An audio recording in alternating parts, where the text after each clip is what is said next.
stop. Before you go to bed tonight, before you do what you have done automatically, every night for decades, the same pillow, the same position, the same routine you have never thought twice about.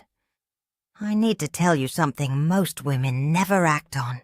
The way you sleep is aging your skin every single night, while you are unconscious and completely unable to do anything about it in the moment. The damage accumulates so slowly that by the time most women notice it, they have assumed it is simply age. It is not simply age. Sleep is when the skin repairs.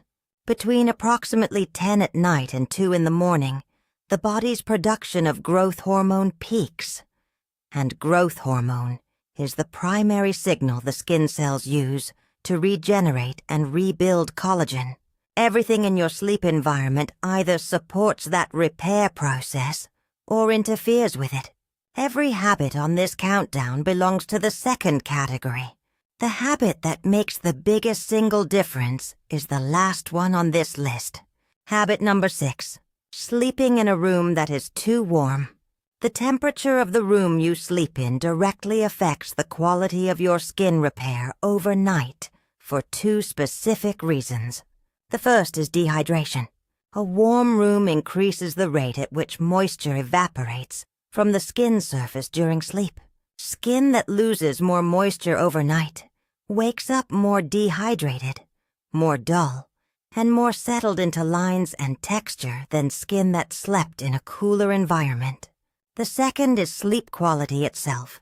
A room that is too warm interferes with the body's natural temperature drop during sleep and reduces the depth and quality of sleep. And shallow, disrupted sleep that reduces the duration and effectiveness of the skin's repair window. The fix is to sleep in a room between 60 and 68 degrees Fahrenheit. The temperature range research identifies as optimal for both sleep quality and overnight skin recovery.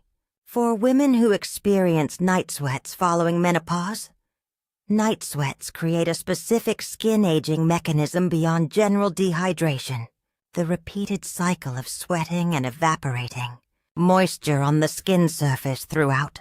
The night creates a pattern of repeated dehydration that makes skin look measurably more dull and more settled in texture by morning. A cool, well-ventilated room reduces the frequency and severity of night sweats and their effect on morning skin condition. Habit number 5. Sleeping on a rough cotton pillowcase. A standard cotton pillowcase has a textured surface that creates friction against the skin as the face moves during sleep. And the face does move during sleep, repeatedly and involuntarily, for 8 hours every night. That friction does 2 things to aging skin. It creases, and it tugs. The creasing from repeated friction against a rough surface contributes to sleep lines that, on younger skin, disappear within minutes of waking. On mature skin, where collagen and elastin have decreased significantly, those sleep lines linger for hours and over years can contribute to the deepening of existing lines. The tugging from friction also affects the delicate skin around the eye area, an area that is already thinning with age and particularly sensitive to repeated mechanical stress. The fix is to switch to a silk or high-quality satin pillowcase. Silk creates significantly less friction than cotton. The face glides over it, rather than dragging against it. Sleep lines are reduced. The tugging effect around the eyes is reduced. The pillowcase also absorbs less of the moisture and overnight skincare products, keeping more hydration in contact with the skin through the night. A white or light-colored pillowcase makes any makeup or product transfer immediately visible, creating an accountability mechanism that shows you exactly how much product is being pressed into your skin overnight and how much hydration is being absorbed by the fabric rather than staying where it belongs. Habit number 4. Sleeping on your side or stomach with your face pressed into the pillow.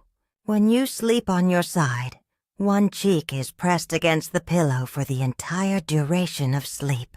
The weight of the head compresses that cheek, pulling the skin in a specific direction for 8 uninterrupted hours.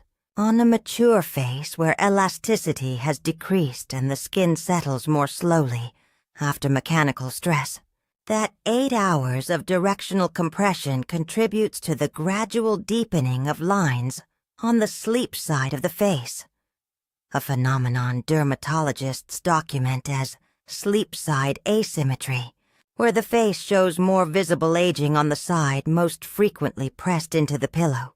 Stomach sleeping is even more compressive. The fix that preserves sleep position preference while reducing the compressive effect is a contoured memory foam pillow with a recessed area for the face, keeping the skin from being compressed while still supporting the head. Training yourself to sleep on your back eliminates all facial compression and is the most complete solution. The most effective technique for establishing back sleeping is to place a firm pillow or rolled towel on each side of the head, making rolling to the side during sleep physically awkward rather than automatic. Some women find that placing a pillow under the knees makes back sleeping more comfortable by reducing lower back tension. It takes approximately 3 to 4 weeks of consistent effort to establish a new sleep position as the default, but the women who do it report visible improvements in morning skin condition within the first month. Habit number 3, going to bed without applying a nighttime moisturizer.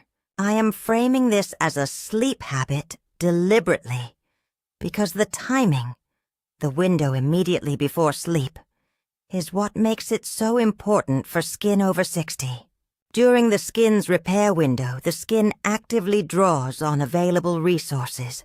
Skin that goes into the repair window, well moisturized, has a more effective repair cycle than skin that enters it dehydrated. The barrier function repairs more effectively. Collagen synthesis is more effective. The morning skin condition is measurably better.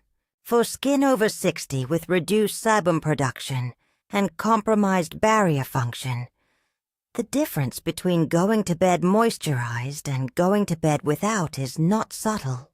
It is visible in the morning texture, the morning plumpness, and the overall morning radiance. The fix is a moisturizer formulated for overnight use, richer and more occlusive than a daytime moisturizer, containing ceramides, peptides, or hyaluronic acid, applied immediately before sleep rather than an hour earlier, when some benefit will have already been lost to evaporation. The specific ingredient that makes the biggest difference for skin over 60 is ceramides. Ceramides decrease significantly after 60. A nighttime moisturizer containing ceramides is not just hydrating the skin, it is actively restoring the barrier function that allows the skin to retain that hydration through the full repair window. Ceramide-containing moisturizers produce a morning skin condition that is measurably different from moisturizers without them. Habit number 2, sleeping with your face partially covered by hair. Women who sleep with their hair down, especially longer hair, often wake with hair across the face, hair pressed against the cheek or forehead, or hair in contact with the skin around the hairline for most of the night. And hair that rests against the skin overnight transfers everything it is carrying to that skin. Natural oils from the scalp, any styling products applied during the day, dust and environmental particles accumulated throughout the day. That transfer of oil, product residue, and debris onto the skin creates a specific pattern of congestion and morning dullness, concentrated precisely in the areas where the hair was resting. On skin over 60 that is already more sensitive and slower to clear congestion, this overnight transfer can make a visible and consistent difference to the clarity and texture of the skin in those areas. The fix is simply to sleep with the hair secured away from the face, in a loose braid, a soft fabric scrunchy ponytail, or a loose bun at the nape of the neck. Loose enough that it does not create tension at the hairline, but any method that keeps the hair from resting against the facial skin eliminates the transfer problem entirely.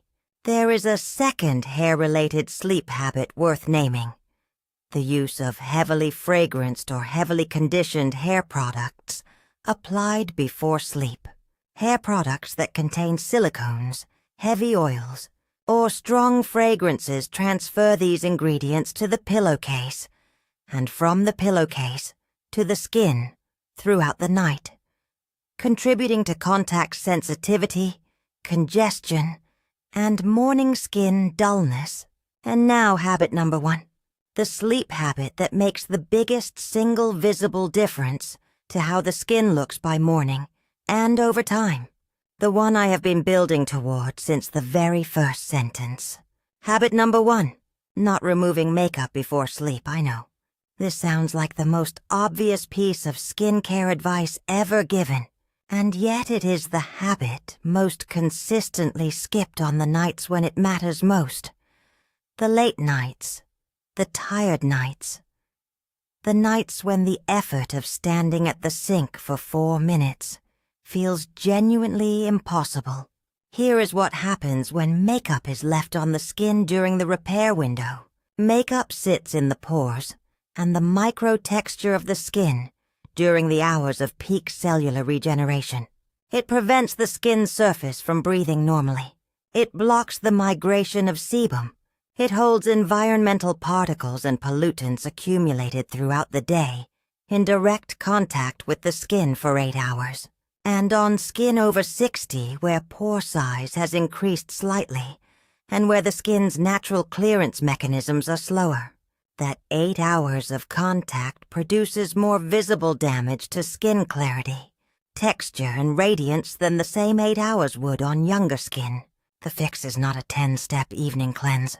The fix is a single micellar water-soaked cotton pad kept on the bedside table for exactly these nights. 30 seconds. 1 pad.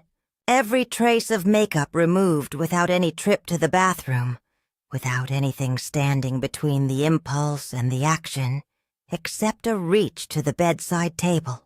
The morning skin of a woman who has never once gone to sleep in her makeup looks noticeably different from the skin of a woman who does it regularly. Not because of dramatic damage on any single night, but because of the accumulated difference across hundreds of nights of uninterrupted versus interrupted repair. Every single habit on this list is fixable tonight. Not next week. Tonight. Which of these 6 habits will you change first? Tell me in the comments. I read every single one.